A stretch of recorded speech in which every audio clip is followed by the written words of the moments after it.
Hope we're good now. We're ready to go. If we do one slide average, just a little less than 2 minutes, we'll get through in 1 hour.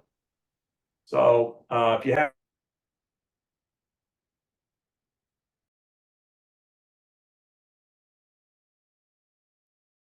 You just muted, Harold. I mean, Bill, we can't hear you now.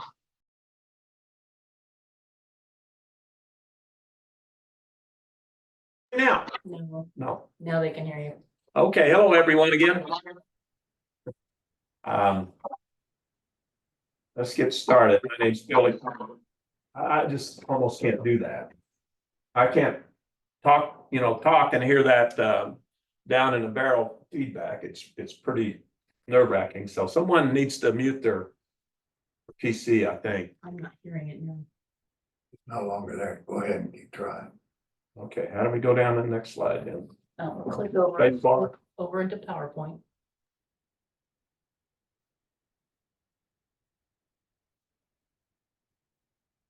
Okay. It is done. Okay, just control it with the cursor then, Right. or the mouse.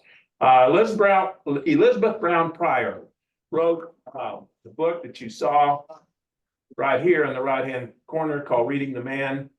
It's a portrait of Robert E. Lee through his private letters. She won 3 main awards. She won what's called the Lincoln Prize, which I believe is associated with Gettysburg. She won the Richard Harwell Award, which I believe is with the Round Table in Atlanta. And for Book of the Year, she won the Jefferson Davis Award in 2007. However, that's the UDC award, and that's no longer offered or given out. But this is a very good book, and I wanted to share some things with you tonight about it. Pryor had just taken a temporary job at Arlington with the National Park Service. Along the way, she discovered a trove of unpublished or unused documents and scores of archives in attics and trunks. Says she, I was greatly aided in this by Lee's descendants, who generously shared many previously unknown documents with me. Lee's letters wonderfully illuminate his personality. Because he had no premonition of fame, never saw himself as a tragic, heroic figure. The letters were written unselfconsciously. He was more careful during and after the war, of course, but for the most part, Lee allows himself to be remarkably open. He's so candid at times, there's a voyeuristic sense to reading his letters. They also reveal the pressures of his character and its development over time. His was not a static personality that seamlessly flowed from high achievement at West Point to battlefield brilliance. Irreverent letters from his 20s differ considerably from the sober philosophical missives of the wiser but scared and aging man. Yes, he was scared in his retirement because he was afraid he would be brought up on charges. His words can distress as much as they charm. We cannot compartmentalize them, and we cannot simply lionize him. His letters show him to be too human for that. Sadly, Elizabeth Brown Pryor was killed in a tragic car wreck in 2015. She's a remarkable, it's just a remarkable way of writing style that she has. Okay, I need to get this ask myself reasons for reading the book. Because it is in keeping with my belief that studying history will sometimes disturb you. Studying history will sometimes upset you. Studying history will sometimes make you furious. If studying history always makes you feel proud and happy, you probably aren't studying history. That's not an original statement from me. But I wanted to understand why R.E. Lee, General Lee, joined the Confederacy. Because approximately 40%, some 2 out of 5 fellow Virginians in officer ranks stayed with the Union. Others chose not to fight on either side. West Point's Dennis Hart Mahan, another proud Virginian, chose not to uphold a cause he believed unworthy and sat out the war. North Carolinian Alfred Mordecai resigned his commission but rejected an offer to lead either the Confederate Ordnance Department or its engineer department. He spent the war years teaching math in Philadelphia. After 35 years, General Lee could have just resigned, but he did not. Oh, I did some research in addition to reading the books, and when you go online to do Google searches and you use Bing searches, and there's they track you all over the internet, and then they start putting stuff on your Facebook page that you think they think you might like, and I like Mark Zuckerberg's way of doing that. But I noticed just day before yesterday, on the left-hand side up here, if we can see my pointer here, there was something popped up on my Facebook page called All Things Texas, and it invited me to follow it. And the gentleman who made the post, all he was saying, I presume he's a Texan, all he was saying was, Robert E. Lee, if you're a proud Texan, we owe Robert Lee a great deal of gratitude because he fought in the war with Mexico, and we won our independence that way, and then we became a state. And this was posted Saturday of this weekend, and when I got it yesterday, already 9,000 people had commented or had liked it and had 2,000 comments. And so I guess what I'm saying is, General Lee, I know this is a closed circuit, but it is on the internet. And, but if anyone watching this wants to troll me, because we're going to talk about some things tonight that are somewhat controversial, I have left my email on the front cover of this. If you wish to make respectful and on-topic comments, I'll gladly consider respectful responses.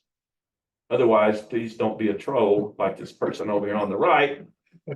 I love this man was one of the first comments, an absolute giant of history, and then this, and she has a rebel flag up there in the upper right-hand corner. You can see her thumbnail. But then Thomas, this other gentleman, says he was a traitor and so on and so forth. So let's don't do that tonight.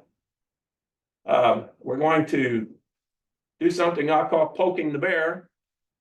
This iconography, this is for educational purposes. I'm not advocating any point of view, but we are going to cover some things tonight that might be somewhat, in fact, they are controversial. We're going to poke the bear, Harold in the ribs, and poke the barrel in the back, and hope he doesn't growl and come on the attack. The long gray line, Robert Lee in 1825 to 1829 went to the United States Military Academy at West Point. Tactically, Lee is considered one of America's finest generals, possibly even the finest. He's credited with devising some of the most ingenious tactical plans in the history of warfare. R.E. Lee was near fanatically obsessed with duty and correct behavior. In Lee's time, the curriculum at West Point stressed the construction of fortifications and operational expertise. It did not teach battlefield maneuvers to any great degree, and little time was spent on war games or other theoretical pursuits. A cadet in Lee's time was expected to learn how to survive under any conditions, and this policy at times led to actual deprivation. Cadets were allowed just one candle to study by, and the rooms were so cold that they huddled with blankets around their shoulders. The meals were stunningly bad, and the work calendar was 363 days a year, with only Christmas and 4th of July as a day off. Nevertheless, in 1829, Cadet Lee graduated second in the class of 46, and Lee's official record indicates that he did so without any demerits. Coupled with a powerful dose of national identity, the military training and classroom instructions at West Point turned out officers with impressive styles of leadership.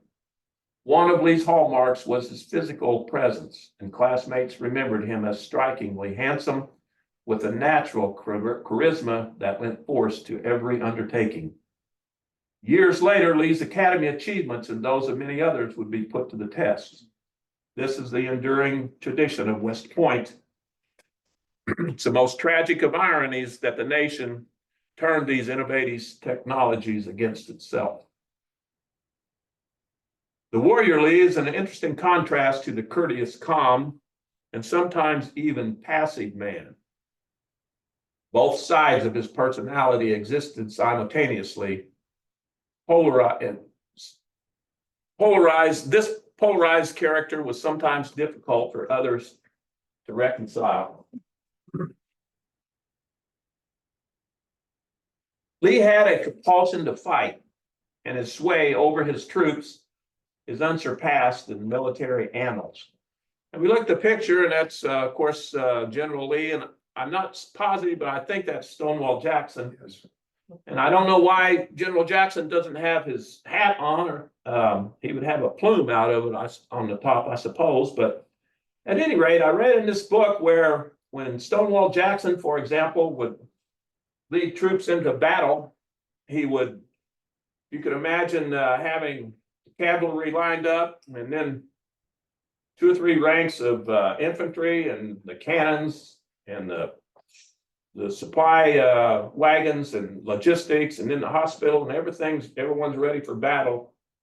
And Stonewall Jackson would ride among the troops, and they would all shout and say, "Huzzah! Hurrah! General Jackson."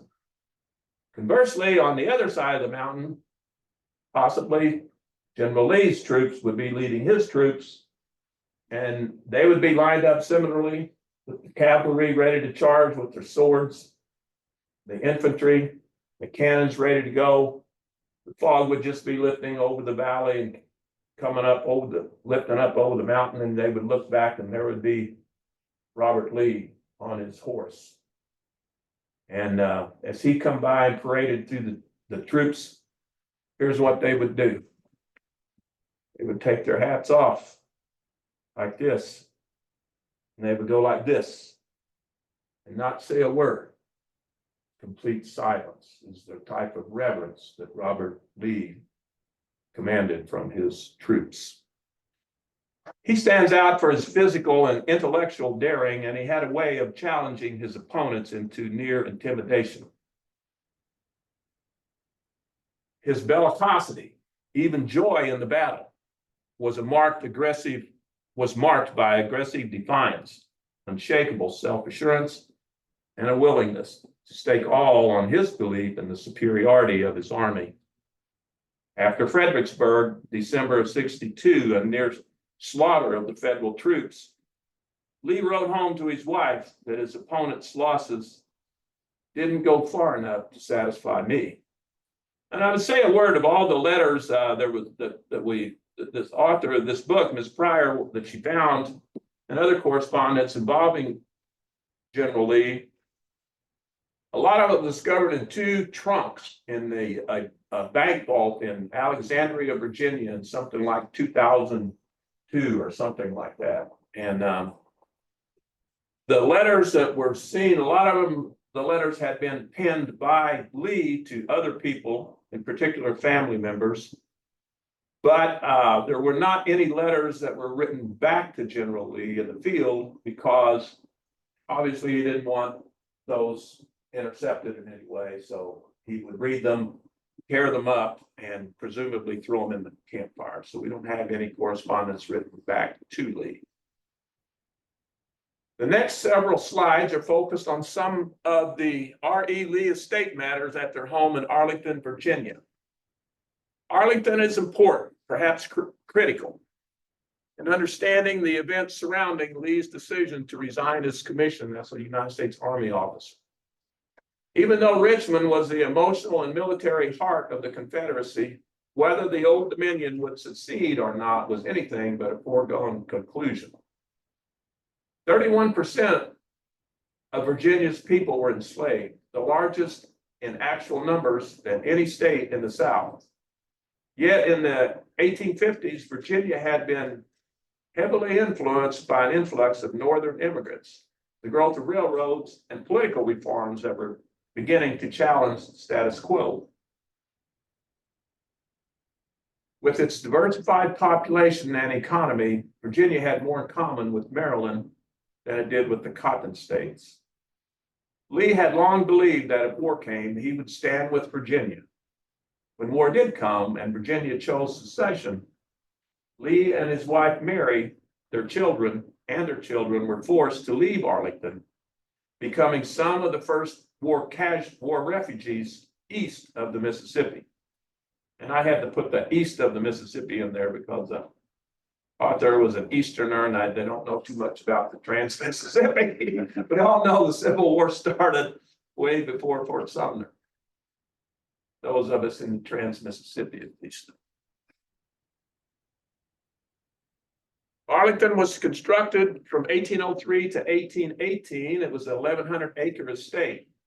The original owner, whom we are going to talk about a lot tonight, had dedicated his life to promoting the principles of the American Revolution and as the self-appointed curator of President Washington's memory.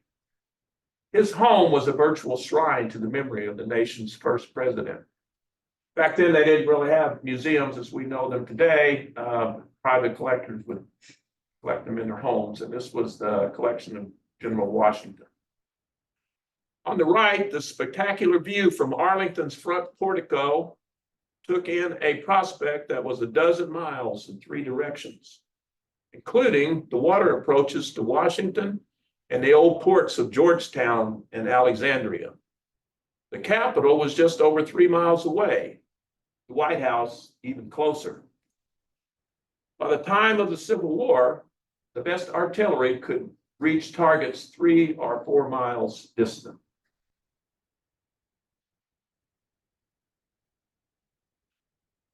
Arlington is the Robert E. Lee Memorial. It is fitting and proper that Arlington should be named the Robert E. Lee Memorial. I would note on the upper left is looking out through the front portico out towards Potomac River, and the words that are quoted up there, I do believe are Robert E. Lee's words. This picture is taken off of the National Park Service website. I think the quote says, I think it the duty of every citizen to do all in his power to aid in the restoration of peace and harmony. Arlington is named the Robert Lee Memorial because not for the stands he took against the Union or to uphold slavery or anything like that. It's named after General Lee for the reconciliation that he did after the war. However, one of the things I learned about studying from this book was General Lee had a public persona, and then there were some things that he said privately. And well, I'll leave that as it is, but I'll read the memorial teaches Arlington's complicated and shared history. It's been modernized with the help of a multi-million-dollar donation by philanthropist David N. Rubenstein. After the war, Lee began to struggle with the justifications for his own actions. He claimed the war had settled nothing. It had merely decided by the sword that which negotiation had been unable to resolve. Lee wrote many unpublished treatises on topics such as complete sovereignty, states' rights, and so forth. Anxious to reassert the moral authority of the South, he told his cousin Cassius that it was imperative to mold opinions which posterity may develop on the motives of the South. In other words, General Lee wanted to set the narrative for his actions. Lee especially balked at the idea of P.G.T. Beauregard and others that the war had been fought over slavery. Lee remained defiant in this matter until the very end. Arlington Estate was the picture, the person on the right is named George Washington Parke Custis. He is the grandson of Martha Washington. And the picture, of course, is the president and first lady who had no children of their own, as I'm sure many of you know. However, when George Washington married Martha Washington, because Martha's first husband had passed away, Martha had 2 children, but the son died. And so the 2 young people in this picture are George and Martha Washington's grandchildren. The young man in the left next to George Washington is the man on the right His name is George Washington Parke Custis. It's interesting that I'm going to call him GWP. GWP was named after George Washington, even though because GWP's father was so fanatical over George Washington, I guess. But at any rate, the man on the right was the one who built Arlington House, and we're going to talk a lot about him tonight. The painting, again, shows the president and first lady and their two grandchildren, not children, but that's George Washington's adopted grandchildren. George Washington has a quote I want to read. It was made in 1797, and the president died in 1798. So the quote was made about a year before he passed away. And it was on when he was sending GWP, his step grandson, to college. He wrote to what would become Princeton College, president. And George Washington said this about his adopted grandson: "From his infancy, I have discovered an almost unconquerable disposition to indolence in everything that did not tend to his amusements, and have exhorted him in the most parental and friendly manner often to devote, I've exhorted him often to devote his time to more useful pursuits." We're going to talk a lot about GWP because he's very influential on his son-in-law, Robert Lee, and both GWP and his wife were very, very influential on Robert Lee, and we will see that in this presentation. The future mother-in-law and father-in-law of Robert E. Lee. I want to say some things about him. Custis, and I'm going to call him Custis or GWP, married Mary, aka Molly Lee Fitzhugh, in 1804. They had 4 children, but only one, Mary, survived infancy. Mary would one day wed R.E. Lee. Molly Custis loved reading and spent 50 years developing the estate's grounds. She loved reading and gardening. 50 years she worked on the Arlington estate, the beautiful grounds. She was an early opponent of slavery, and she personally oversaw the comparatively benign direction at Arlington. She was nurturing, pious, industrious, affectionate, welcoming, and above all, sympathetic. In contrast to his wife, GWP was gregarious and charming, but totally undisciplined. Though he would forever identify with his adopted grandfather, George Washington, he took after his equally self-indulgent father, Jackie, and its eccentric line of ancestors. So both his father and his grandfather were somewhat eccentric. GWP wandered around the Arlington grounds wearing a straw hat and knee breeches. There's nothing wrong with knee breeches, but they went out of style about 50 years before that. With Saratoga or somewhere. He adored cats, fiddle music, fox hunting, and considered himself an expert dancer. He loved to have guests over and have big dinners and so forth. In today's language, you might say GWP loved to party. He was so closely aligned with his step-granddad, that being George Washington, that many assumed it was he, GWP, not Dolly Madison, who saved George Washington's portrait when the British burned the White House in 1814. During his final year-long visit to America in 1824 and 1825, the Marquis Gilbert de Lafayette visited with Custis often. Custis would always draw out the aging gentleman to hear stories of the fabled American Revolution and Lafayette's hope that its ideals would spread across the world.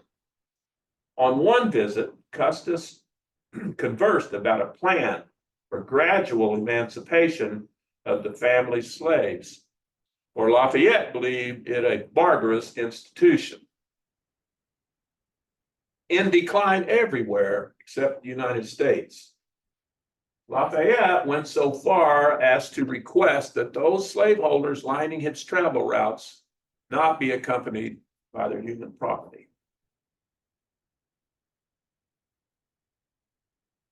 Curtis developed Arlington as a gentleman's country retreat. Enslaved people were not engaged in single crop gang labor. Custis' family held 196 people in bondage, one of the largest holdings of human property in Virginia. Some 60 lived at Arlington. In Alexandria County, slaves made up just 11% of the population, with only 1 in 7 households holding a black servant. 11% is far less than what we here in Boone County, for example, the number of the percentage of black people here in Boone County at that time. In the 1820s, Custis declared he wanted blacks well-fed, well-clothed, treated fairly, and kept in proper subjugation to those who are placed over them. Unfortunately, Custis disliked direct supervision himself. Custis bemoaned the inefficiency of slavery and blamed the institution for all of the Virginia's economic ills, concluding that the foot of the proprietor is the best manure for the soil. So is the sweat of a free man's brow.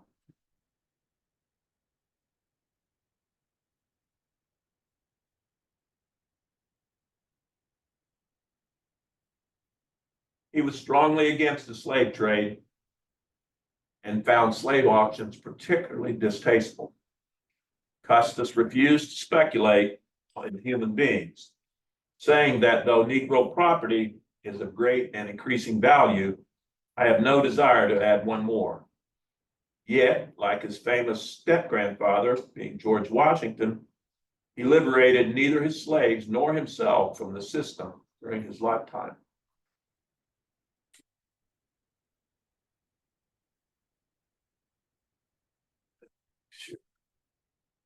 Conditions of the enslaved people at Arlington could be quite difficult, but for the most part, they lived life under what might be described as benevolent oversight.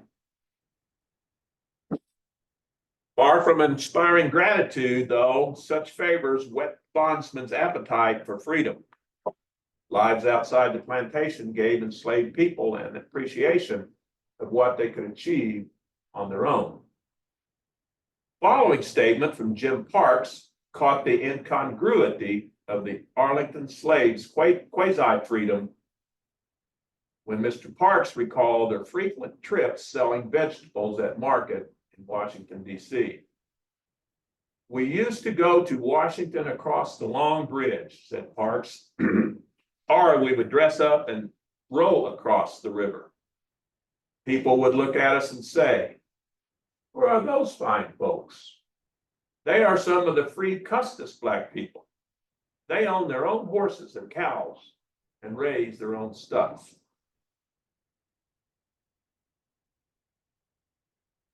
Custis' family had a reputation for interracial dalliance, going back generations for GWP. The inventory taken at GWP's death and the 1860 Arlington census show that more than 50% of the slaves and all of the free people living on the property were of mixed race. It is thought that 9 to 11% of the South population was mulatto between 1850 and 1860. Some scholars put the figure as low as 7.7%. The man's name on the right is Charles. I'm sorry, I don't know how to pronounce his last name, but that's his grandchild. And of course, the picture on the left is Custis from 1856. I think that says it's the last known picture of him. Of slavery's many horrors, perhaps none is so shocking as the abuse of black women, and the chilling fact that as the mulatto population grew, increasingly, whites were enslaving themselves. This woman is Selina Gray. I believe that's her on the left also, with 2 of her daughters. And I can't help but notice everyone back in those days, when you had your picture taken, you put on your best clothes. And I just think they're dressed just magnificently. I don't know what style of skirts those are. Maybe they're hoop skirts. I don't know. But and I can't help but notice a little, and I don't know if it's a girl or boy. I'm gonna say it's a girl. She looks like she's dressed well as well, and I can't help but notice her shoes. They almost look like modern hiking boots or something, but comparatively, the African-American people at Arlington were better off than most people, their contemporaries. Let's see, here we go. There we go. Education of enslaved people at Arlington. 3 generations of Arlington women taught the slaves rudimentary reading and writing, the main objective of which was to give them religious instruction. These instructions were very often on shaky legal ground. And what I mean by that is, you always hear that it was against the law to teach Black people, teach slaves how to read and write, and a lot of that's true, but it also depends on what period of time you're talking about and what location you're talking about. G.W.P. Custis was the justice of the peace, and he could a lot of times set his own rules about things. There were certain, he knew how to bend the rules just right, but there were certain rules that he had to observe with regarding the codes that were existed at the state level. Children were taught their ABCs and sang childhood hymns with one classroom containing pupils of all ages. The teachers were untrained girls. Results were often mixed. Some slaves readily took to book learning, others did not. Sounds a little bit like the one-room school that I went to in Phelps County, Missouri. We had 2 rooms though. We only went grades 1 through 4 and then 5 to 8. While our teachers, I know, had at least had undergraduate degrees in the 1950s, the teachers at Arlington, they were untrained. Some of them, kind of from what I read, were actually not really the sharpest pencils in the box either. So you take those 2 things, crowding everyone into one room and teachers that were not professional teachers, you might expect that some slaves really didn't take to book learning too much. Biblical texts were carefully chosen, including towards the optimistic, and avoiding such difficult passages as the Exodus, are those extolling the brotherhood of man. I don't think they were teaching Sermon on the Mount. The Custis family was evangelical Episcopalian. R.E. Lee came slowly to the evangelical altar and lived half of his adult life dodging attempts to harness his soul.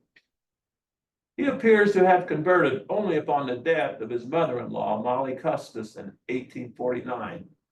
General Lee was extremely attached to his mother and father-in-law, and he cried when his mother-in-law passed away. And he took up religion when she passed away. However, Lee's brothers, Henry and Carter, actively mistrusted the evangelicals, preferring the looser structures of deism.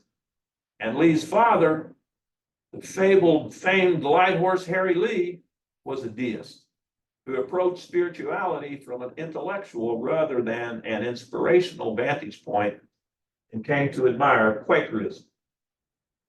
R.E. Lee did not think Black people were capable of acquiring literary knowledge, but noted some of the servants, quote, learned to read and write very well.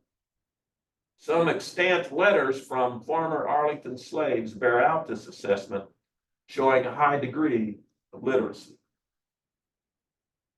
George Washington Parke Custis died in 1857. Mr. Custis was not a very good estate manager. Over the years, fields went neglected and produced little, if any, cash crops. Mills, outbuildings, and the mansion houses were leaky and dilapidated. And we say mansion houses, I think what's meant by that is Arlington House was built in 3 phases. It's really 3 structures under one big roof, or I guess it's 3 big roofs. Lee put his own money into the effort and tackled the job with his customary conscientiousness. Some of the properties did not have deeds or other legal certificates. When he became executor, Lee rebuilt the outbuildings and reprioritized the emphasis from livestock to wheat and vegetable production. Lee experimented with fertilizers and tried deep plowing to tap richer soils. In the 3 or so years that Lee managed the Custis estates, he revamped the labor system, upgraded buildings, purchased new tools, and opened virgin lands to cultivation. But he came nowhere to fulfilling the requirements of the will. I succeeded badly, he told his son.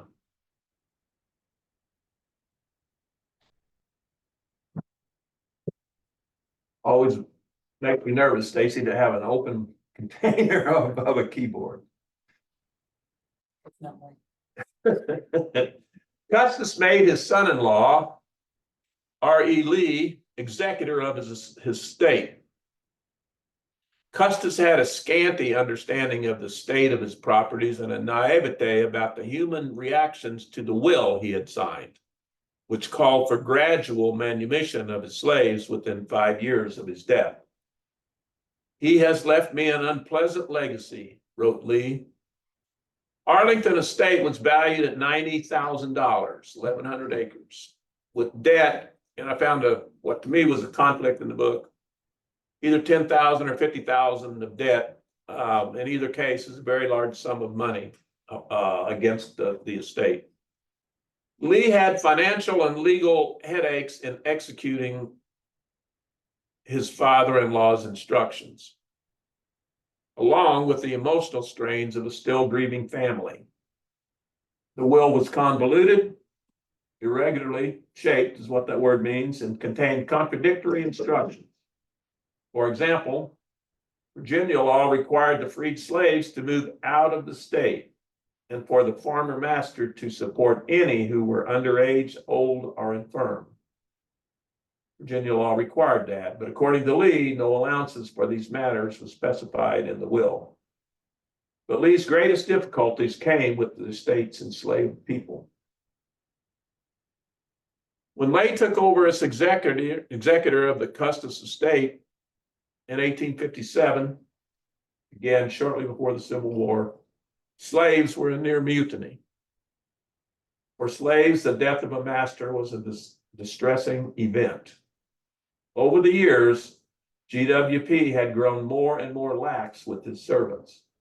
Towards the end, he had asked them, little of them, but to cultivate their gardens and raise the food they would eat. With Lee, they now encountered a master who believed that it was their duty to work, and moreover, was accustomed to the disciplined structure of the army. Already disgruntled with the taxing new demands, the slaves were further dismayed when Lee began hiring hands to other plantations. Lee's challenge was to increase productivity so as to make the property solvent. Lee spent considerable sums for the slaves' clothing, food, and medical care. Simultaneously, he looked for a new overseer, remarking that he wanted an quote, energetic, honest farmer who, while he would be considerate and kind to the Negroes, will be firm and make them do their duty. The Lees appear to have genuinely believed they could not free the servants immediately and still fulfill both the Virginia laws and the Custis will. When the court ruled against Lee on this matter, Lee applied to the Supreme Court of Appeals of Virginia to have the original ruling overturned. And I put parenthetically, General Lee grew weary of waiting on the court's ultimate decision and abandoned the case. It was not until 1862 that the court made its decision in which it ruled against Lee, ordering the Black people to be liberated with or without the payment of other legacies. I found it really remarkable that the Supreme Court of Virginia would rule against the commander-in-chief in 1862, but apparently that's what happened. Lee rented out so many hands that the Black community at Arlington was badly fragmented. The youngest were chosen to be hired away because they brought in the greatest revenue. By 1859, old men and little boys were the only workers left at Arlington. Worst of all, Lee ruptured the Washington and Custis transition of respecting slave families. By 1860, he had broken up every family but one on the estate. some of whom had been together since Mount Vernon days.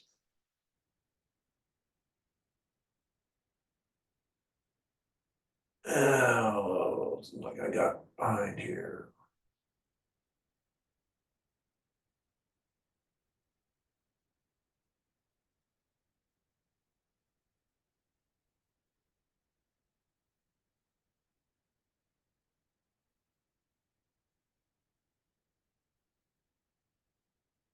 Going the wrong way. You are going backwards. Sorry.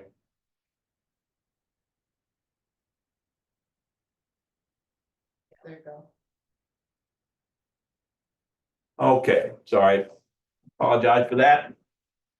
Testing Lee, the slaves' response was to withhold cooperation and finally to protest openly. At an early stage, Lee lost control of the situation. The ways and manner in which the slaves showed their discontent are too numerous for me to list here. Lee became faced with a near epidemic of runaways.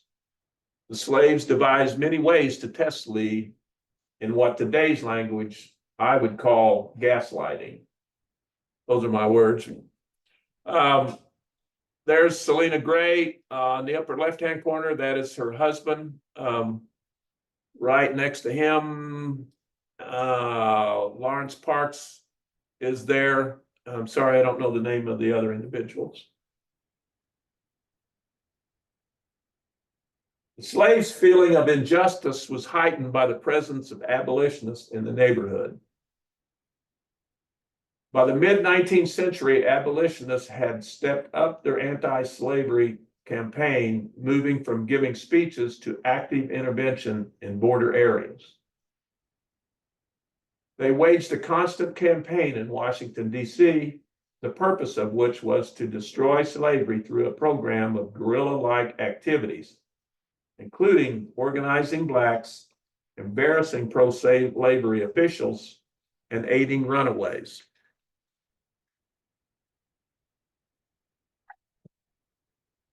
No sooner had G.W.P. Custis died, the Lees noticed two men constantly lurking about Arlington, tampering with the servants and telling them they had a right to their freedom immediately, and that if they would unite and demand it, they would obtain it. Northern newspapers constantly fanned the flames. Many of the articles were based on hearsay and half-truths. The picture that was painted for me in reading this book is nothing at that time, especially agitated Robert Lee more than interference by Northern, it didn't matter, industrialists, in this case, abolitionists. That's something that upset Robert Lee more than anything, outside agitators, as he called them. Lee had a strong animosity to the abolitionists. Lee criticized the abolitionists for interference, quote, interference in what he has no concern. Anti-slavery zealots, Lee concluded, had neither the right, quote, neither the right nor the power to force a change in the South. Usually a master at avoiding political debate and the controversies of his day, Lee had been provoked to take a stand. African Americans who ran away were heartily passive recipients of white planning. Fellow slaves and free blacks often provided as much assistance as professional activists. It remains uncertain whether or not anti-slavery agitators inspired Wesley and Mary Norris and George Parks to run away from Arlington, as the Lees believed, but run they did in the late spring of 1859.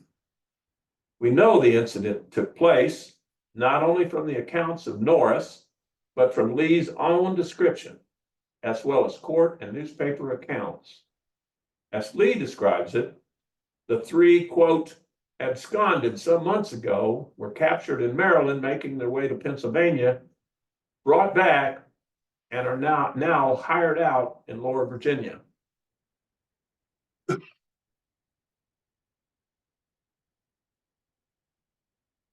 This is a partial statement of Wesley Norris given to anti-slavery newspaper in 1866, describing the 1859 incident. And I want to readily admit here, and the author readily admit, the statement by Mr. Norris has been coaxed by abolitionists, but that has no bearing on the actual veracity of what occurred. The quote is, "My name is Wesley Norris. I was born a slave on the plantation of George Parke Custis. After the death of Mr. Custis, General Lee, who had been made executor of the estate, assumed control of the slaves, in number about 70. It was a general impression among the slaves of Mr. Custis that on his death they should be forever free. In fact, this statement had been made to them by Mr. Custis years before. At his death, we were informed by General Lee that by the conditions of the will, we must remain slaves for 5 years. I remained with General Lee about 17 months when my sister Mary, a cousin of ours, and I determined to run away, which we did in the year 1859. And I'm going to summarize the rest of the statement. This is what I'm going to read now is my summary. The statement further describes how the fugitives were apprehended in Maryland and thrown into jail, sent back to Arlington, and ordered to be punished by General, then Colonel Lee, with said punishment handed out in his presence and as follows. Punishment was to be taken to the barn, tied up, stripped to the waist, and given 50 lashes each, except the female, who received 20 lashes, with the punishment being carried out by an overseer, who then was overcome with sufficient humanity to decline the whipping, whereupon the beating was carried out by a county constable. According to the statement, Lee further, quote, hired out the named individuals to an agent to work on railroads in Virginia and Alabama. Mr. Morris concludes by stating that in January of 1863, he was sent to Richmond to work, from which place he finally made his escape through rebel lines.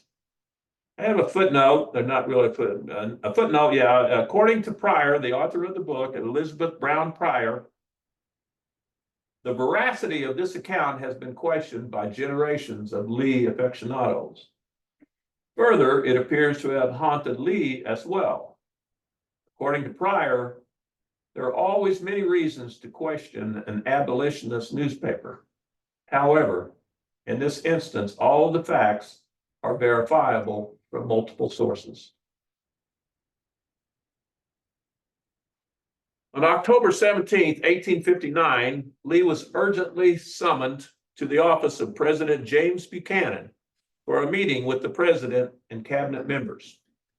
It was a bright fall day at Arlington, and Lee was absorbed in procuring winter clothes for the slaves and harvesting rye crops.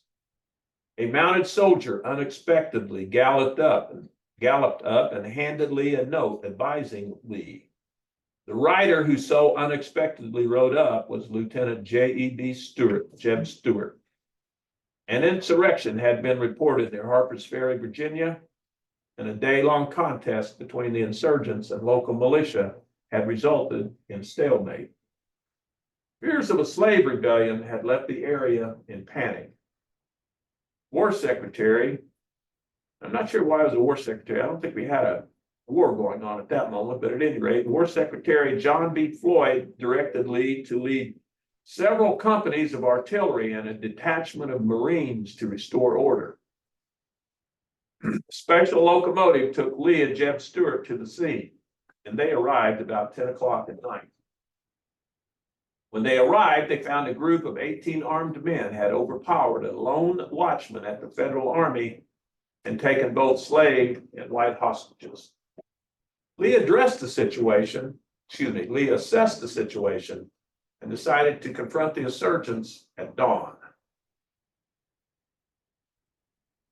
Lee devised a plan that would offer surrender terms. The arrangement called for an immediate Marine assault after the insurrectionists declined the surrender terms, which Lee was sure they would do.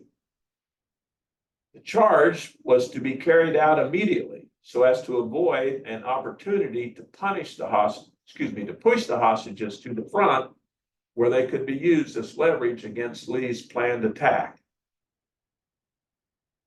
In other words, as soon as they declined the offer of surrender, they attacked at that moment. This charge was to be carried out with fixed bayonets so as to avoid musket shots that might harm the hostages.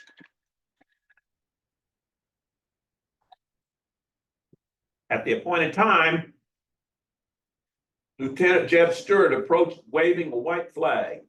When the door opened, he quickly recognized, quote, old Osawatomie Brown, whom Stewart had encountered on duty in Kansas Territory.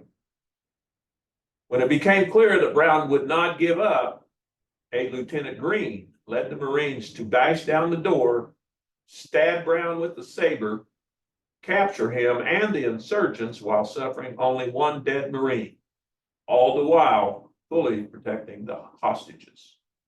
Throughout this action, Colonel Lee stood a dozen yards away, still in civilian clothes, coolly giving orders.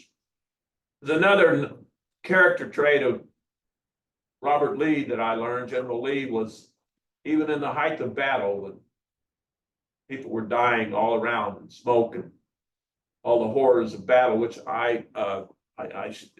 full disclosure, I never had to do, and I'm very glad I did not. But General Lee, under the worst conditions on the battlefield, always had a very cool manner, and he would issue instructions very coolly to his subordinates. He started, it's the first time it was ever noticed right here, ever mentioned right here at Harper's Ferry. Lee's actions in this event were exemplary. In Lee's mind, the chief achievement was that he had stifled fanaticism, subject increasingly on his mind after the troubled events at Arlington. Lee viewed this as a minor skirmish, dispatched with an ease that had eluded him on the Indian frontiers. John Brown was way easier to capture than Comanche Indians. President Buchanan was impressed enough to invite Lee to dinner. Virginia Governor Henry Wise was impressed enough to try and take credit for the act by implying that he had formed the plan and given Lee the instructions on how to go about it. Jeb Stewart was incensed that others would try and take credit for Lee's actions, but could do nothing but praise Lee's, quote, immense but quiet service, which he thought deserving of a gold medal from Virginia. The first comment on General Lee's always had an immense presence anywhere he was at, especially on the battlefield. Lee left for Arlington the day after the capture, but not before he heard Brown speak for himself in the most ominous terms. Questioned by the governor and a congressional delegation that very night or that very day, Lee was present.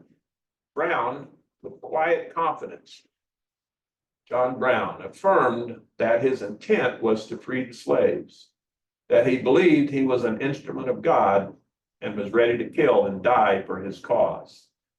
6 weeks later, Brown rode to the gallows on his own coffin. Among those watching with Lee, to see him being jolted away, Thomas, later Stonewall Jackson, who was leading some VMI cadets. Yeah, take the cadets out there and watch him hang.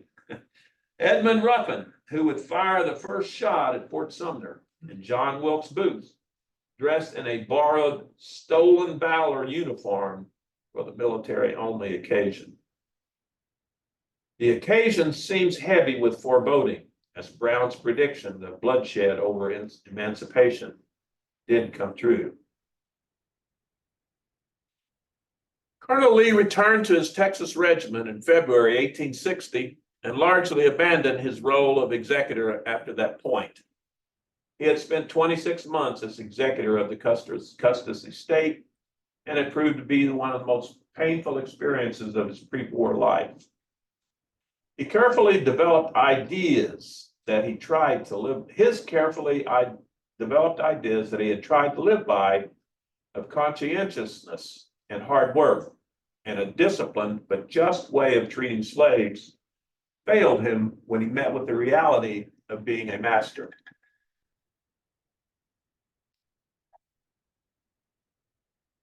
He had wanted badly for his efforts to succeed, both from his sense of responsibility to his wife and late father-in-law, and because he knew that with his soldier's salary, this was the only sizable inheritance his children would receive.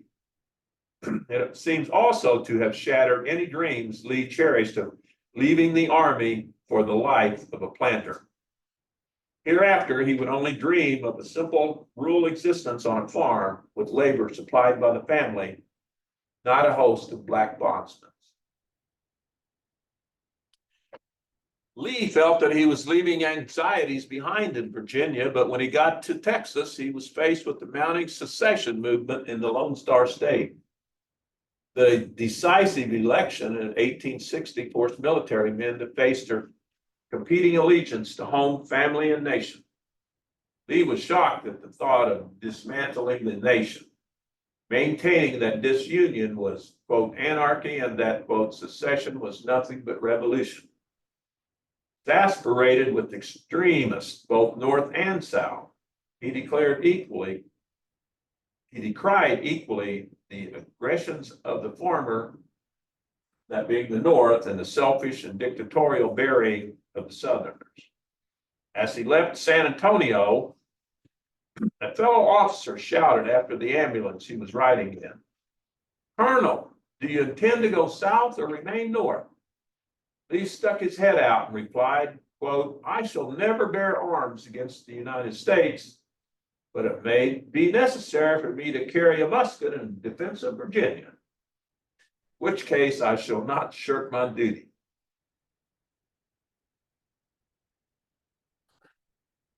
On March 1st, 1861, Lee was called back to Washington by General Winfield Scott. When Lee arrived, he found the atmosphere alive with tension. Washington was filled with edgy troops called in for Lincoln's inauguration. Incredulously, that's my word, many, like Lee's wife Mary, thought the Westerner from Kentucky and Illinois should have resigned for the sake of the country rather than take the oath of office. In full dress uniform, Lee attended a reception given at the White House on March 13th for 78 military officers. It was probably the only time Robert Lee met Abraham Lincoln. The new president was putting his cabinet together, and there were many military considerations as well. A week later, Lincoln promoted Lee to full colonel, the 1st Regiment of Cavalry, a very coveted position that Lee was confident enough to accept immediately. On April 12th, South Carolinians fired on Fort Sumter, which had been holding out against rebel blockade in Charleston Harbor. The account that I read in the book was that, yes, there was a rebel blockade of Fort Sumter, but Abraham Lincoln told the Southerners that he was going to relieve them militarily. I presumed it was military, but I don't know if it was that or he just wanted to send some food and water through the blockade. I don't know what, but at any rate, there was a blockade going on Fort Sumter. Fort Sumter was originally, and I looked this up, it wasn't in the book, but Fort Sumter was originally a sandbar, but had been built on 70,000 tons of granite transported from New England. South Carolina had ceded all of the right, title, and claim to the island to the United States on December 17, 1836. The president's response was to call for 75,000 volunteers to defend the taxpayers' property when the South Carolinians fired on Fort Sumter. On April 17th, the Virginia Convention met in Richmond and voted for secession, subject to a popular referendum scheduled for May the 23rd. Excuse me, just one moment.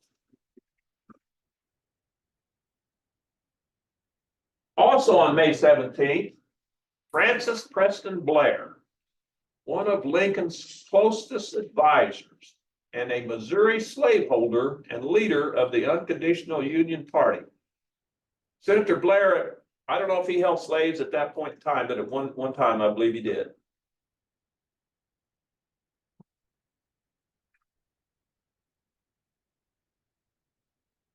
But Blair dispatched a note to Arlington requesting Lee's presence in General Scott's headquarters. At the meeting with Blair, Lee was told that Lincoln intended to offer him command of the forces being called up to defend the Union. After a long discussion, Lee declined the offer of promotion.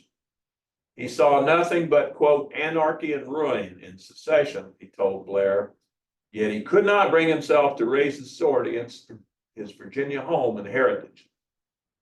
I made a little note when I read that. I looked it up, the footnote, the back of the book, and I found out that that's not really a direct quote. No one was in the meeting there. There was no colloquy or nothing kept. So that's hearsay.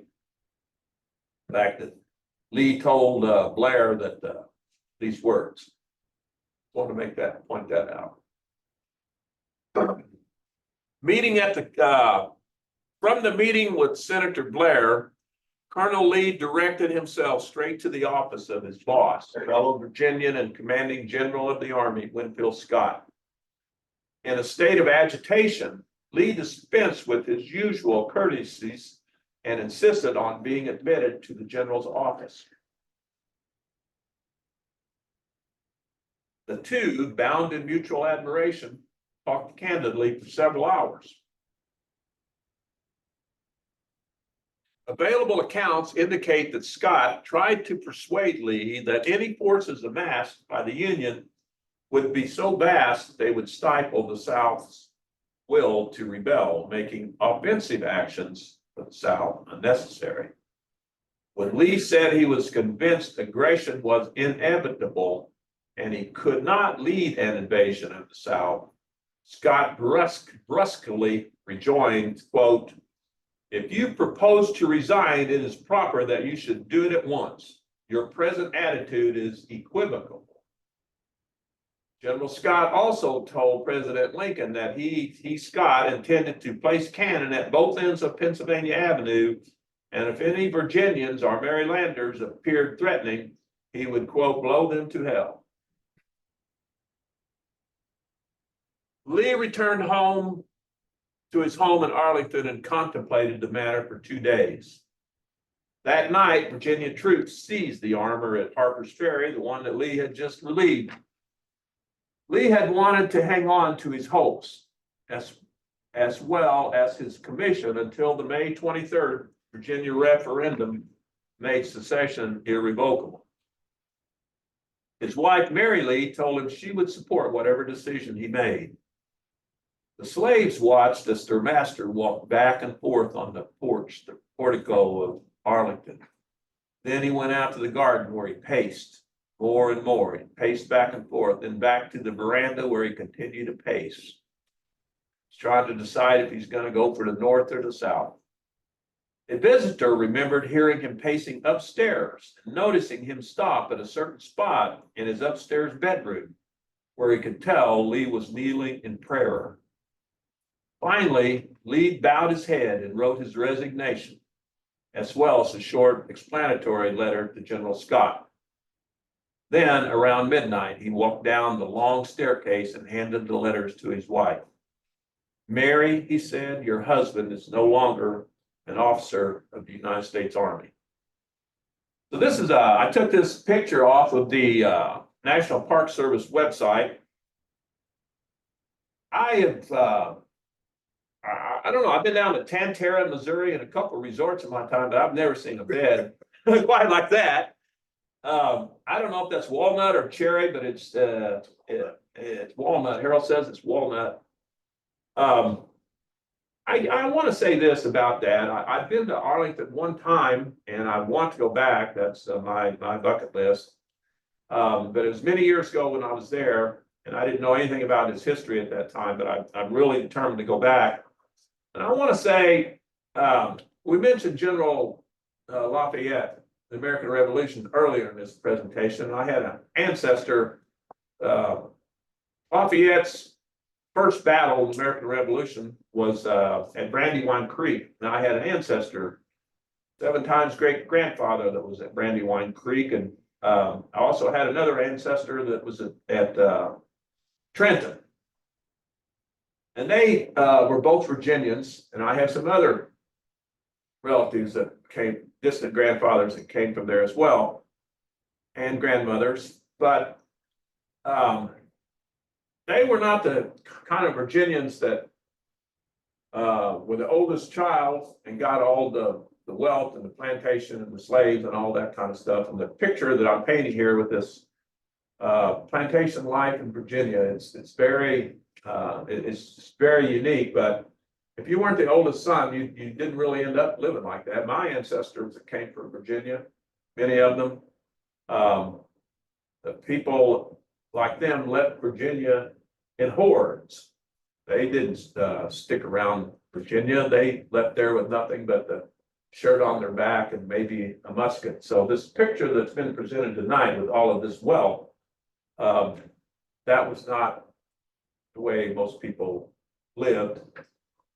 I will always maintain that the Civil War was a rich man's war and a poor man's fight. That's just what I believe. Anyway, looking at this bedroom at Arlington kind of made me think of that. General Scott ordered thousands of Yankee troops to the nation's capital. Many of them were untrained. He took a train to Richmond and was cheered along the way. As an aside, it was also about this time that Lee grew a beard, and the Southern press began to refer to him as Robert E. Lee. Lee had always gone by Robert, or Bob, or Bobby if you were a close family member, or even later. His troops liked to call him Uncle Bob. And I didn't know this, but they also called him Old Pap. So I guess Virginia had an Old Pap too, but I don't know. We had our Old Pap with Sterling Price. I guess there was 2 Confederate generals they called Old Pap. And Lee always signed his name as R.E. Lee. You might say about this time, put it today's language, General Lee was going through a rebranding process along with the Southern press. They started calling him Robert E. Lee. And if you refer, you might notice this presentation, hopefully you haven't heard me say Robert E. Lee, because no one ever called him that. If you say that about him, you're just succumbing to the 19th century paparazzi. So I'm always going to call General Lee something other than Robert E. Lee.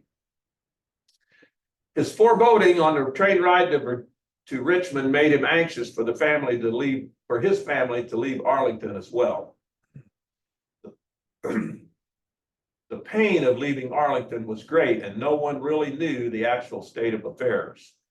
Mary Lee put away Martha Washington's silk curtains and fine carpets and many, many other valuables.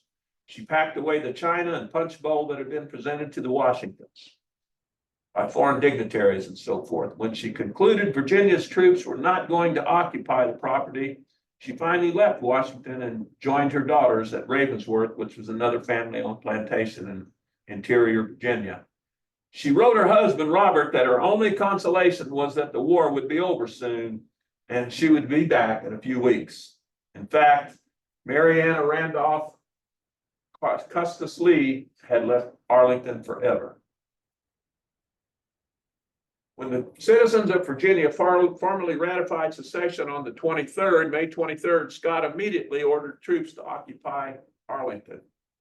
It was a memorable moonlit night. 8,000 troops crossed the Potomac River on bridges at 3 locations. I know there was at least 1 bridge and the other may have been pontoon bridges, I don't know. To one soon-to-be free slave watching from Arlington, it looked like bees were coming over the bridge. For the most part, Arlington was taken without firing a shot, although one commander, a popular Chicagoan named Elmer Ellsworth, was killed for removing a Confederate flag from a roof of an Alexandria hotel. There's a picture from National Park Service of the federal soldiers at Arlington. It appears at first a genuine attempt was made by Union leaders under General Irwin McDowell to treat the occupation as temporary and to respect the property. But as trenches were dug, defensive fortifications established, and thousands of soldiers took up camp, it soon became apparent that wasn't going to happen. Wood was needed for buildings and fuel. Soon the great old growth forest began to be cut down. By summer's end, the landscape was scarred with tree stumps. The first day after occupation, a New York company leveled to the ground a fine peach orchard of 300 trees, once so admirably admired by Lafayette. After First Manassas, Yankee arrogance was replaced by real fear and a realization of the seriousness of the crisis. To the derision of many, including Mrs. Lee, Confederate forces under Beauregard were too tuckered out and disorganized to push the Union Guard back against the Potomac and occupy the Arlington Heights after First Manassas. When the rebel forces did not seize the initiative, the Northern Army hardened its position overlooking the capital. It also hardened its spirit of animosity towards the South. It was Quartermaster General Montgomery Meigs who established Arlington as a cemetery. Meigs and Lee had served together at St. Louis, 200 game up the Mississippi when General Lee was stationed in St. Louis. Meigs was miffed at Lee from the day Lee had joined the Confederacy. Having lost his son in battle, I believe it was in battle, Meigs was unnerved by the huge numbers of dead soldiers, and he blamed Lee for prolonging the war. He was especially peeved by conditions in such places as Andersonville. By war's end, Meigs was advocating execution for Confederate leaders. Concerned that Lee was still alive, in 1864, President Lincoln reportedly asked Meigs, what should be done with the Lee property? Mr. President, why not make it a field of honor? Meigs reportedly said. The ancients filled their enemies' fields with salt and made them useless forever. But we're a Christian nation. Why not make it a field of honor? The president reportedly adopted the idea immediately. Secretary of War Stanton concurred, declaring Arlington to be U.S. property and a national military cemetery. I would note that insurrectionist taxes in 1863 had previously led to the confiscation of the Lee's property over a $92 tax bill. They had money to pay, but you had to go down to the tax collector and pay in person, and they couldn't go into occupied land. That's a picture on the right from a movie that's on Apple TV called about catching John Wilkes Booth. It's called Manhunt. Very good movie. Some of the ironies of Arlington, we're about to wind down. After Manassas, William Tecumseh's, quote, Uncle Billy Sherman was presented his general's command in the parlor at Arlington. While riding her carriage through Arlington, the woman found herself being escorted by a group of soldiers from the 6th Wisconsin who were marching to the song, John Brown's Body. That night, Julia Ward Howe went back to her hotel room, wrote a few more lyrics, and composed the Battle Hymn of the Republic. The property became the site of a far-reaching project for educating the newly freed slaves. Freedmen's Village was the outgrowth of the Union Army's attempts to care for Arlington's Black people and thousands of runaways who arrived in Washington, D.C. Schooling, a hospital, and farming were arranged. Cemetery was created on one corner of the ground. By now, Mrs. Lee was near totally crippled by rheumatism and was a refugee, having changed locations a dozen times in the first year, twice being caught behind enemy lines. We're talking about Robert Lee's wife. As to Arlington, when Meigs personally oversaw the burial of officers around the garden, Mary Lee seethed. Graves are planted up to the buried door without any regard to common decency. That's the tomb of the Civil War unknowns at Arlington property. Mary Custis Lee removed herself to Richmond. Let me make sure I'm in the right place. Yeah, removed herself to Richmond for the balance of the war. Her home became known for its austerity, her home in Richmond, which acted as a linchpin between divergent social worlds. The girls, her daughters, wore homespun, and Ms. Lee was satisfied with country cotton. A dinner in summer of 1864 consisted of dried Indian peas, rice, and salt pork.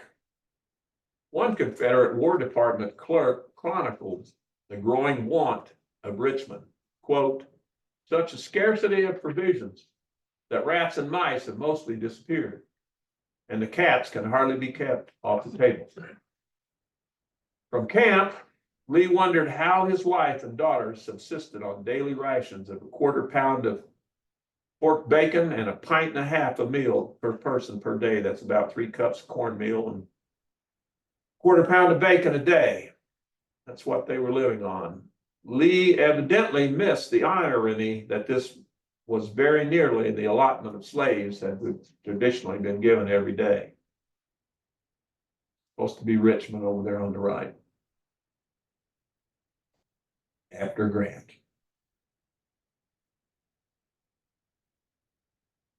General Robert E. Lee is deserving, I just said it, General Robert Edward Lee is deserving of just about every battlefield legend that has been attributed to him. There were sublime moments, and not all of them were delivered at the hands of inferior generals. He especially stands out for physical and intellectual daring. For this, Lee should set the benchmark for fine generalship. But Robert Lee was no saint. It does injustice to Lee to elevate him to sainthood. There's no place for hagiographers. Come a new word I learned. That's people who make people a saint. People try to make people a saint. But Lee was not Alexander. He was not Hannibal. He was not Caesar. He was not even Vercingetorix. He was Robert Lee. Thank you.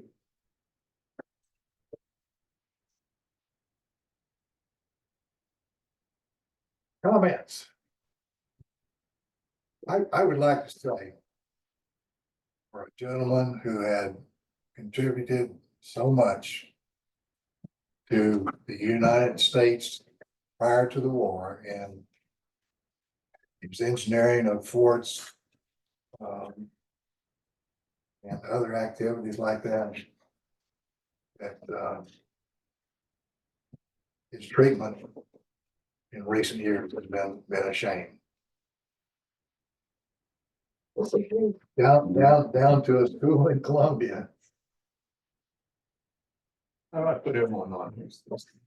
What do you want? Just to Make see that the, black go away in this right here. Can I drag that down? There we go. I okay, got it. if you Okay. want to stop your share and change your view, I just want to see people in the audience in case they have a question. got it. For anybody that's in the audience, you can feel free to unmute yourself. You should be able to. And if you can't, type a note in chat and I'll figure out where I'm going wrong. I have a question. Yes. Maybe I missed it, but why was it the Marines that went after John Brown and not the Army or something? I have no idea. They did send artillery from. There was a Marine garrison at the, it still is in Washington DC. So they were the only armed infantry that was there Yeah. Okay. to go overnight. Yeah, from Washington DC to, tell me where. Harper's Ferry. I don't know if that's 100 miles or 200. I really don't know, but, I guess, yeah, The train went there. yeah. Okay. Yeah, I would like to respond to Harold. The book is very good about all the aspects of General Lee's life from childhood. Marine barracks still in Washington. Marine barracks, from childhood to military academy, and then he was superintendent of West Point. He was an officer at his time. He served his 35 years of service everywhere from the state of New York all the way out to Texas. He fought Indian Wars, of course, the war with Mexico, and the work that he did in St. Louis, he was really only there for 2 years, but the engineering work that he did, he pretty much created the Army Corps of Engineers. They existed at that time, but all the logistical support, how the whole Corps of Engineers functions can be traced right back up to Robert E. Lee, and did tremendous engineering work on the Mississippi in St. Louis, not just in St. Louis and Bloody Island and all that stuff, but way up the river, way past what's the Chain of Rocks Bridge, all the way up into Iowa, removing the obstacles and providing for navigation on the Mississippi. That was all with Robert Lee did that. Many other things as well. I agree with Harold. Many accomplishments. I only wanted to know why he joined the Confederacy and not the Union Army. And in my view, part that I've talked about tonight probably addresses that closest. So that's why I reported on that. Other comments or questions?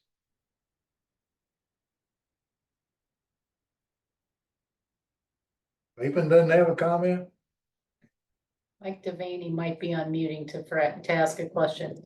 Yes, can you hear me? Yes, Yes. we Uh, hear you.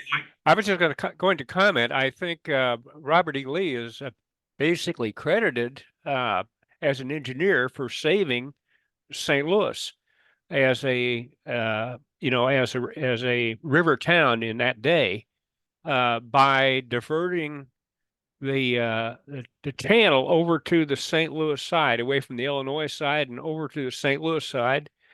And there's a monument to him that is on the West Bank, commemorating his engineering achievements.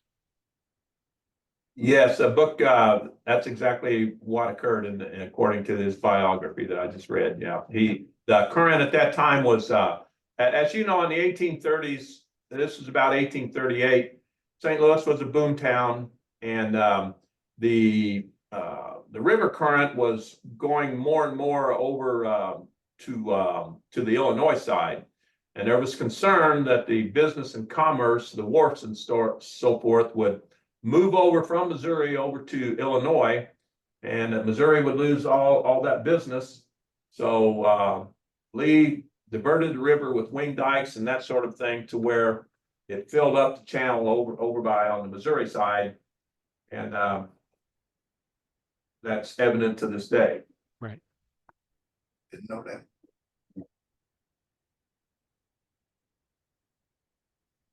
Well, thank you all. You know, if there aren't any further questions, I probably kept you up late enough tonight.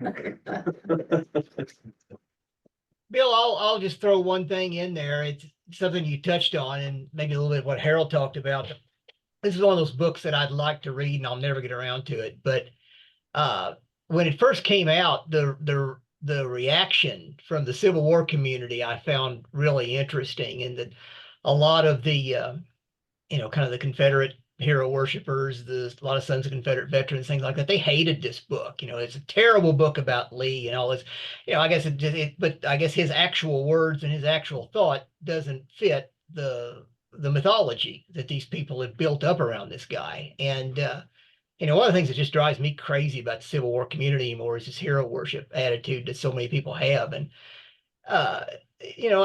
people are far more interesting when we look at their warts, in addition to their good side. And I think what this author did in showing a side of Lee that a lot of people maybe didn't want to believe or didn't understand was there, I think that's a good thing. I think we get a far more complete picture of someone when we look at all sides of their character, and not just the heroic side.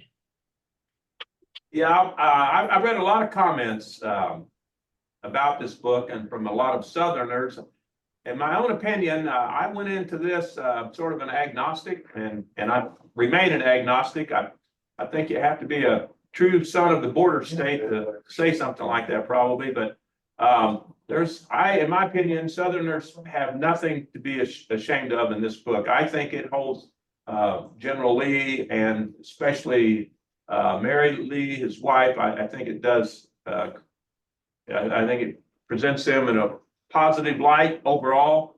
And I don't think Southerners should, in fact, the comments that I've read, which I've read a lot, after all, this book won Book of the Year from the United Daughters of the Confederacy and many other Southerners, including the Atlanta Roundtable.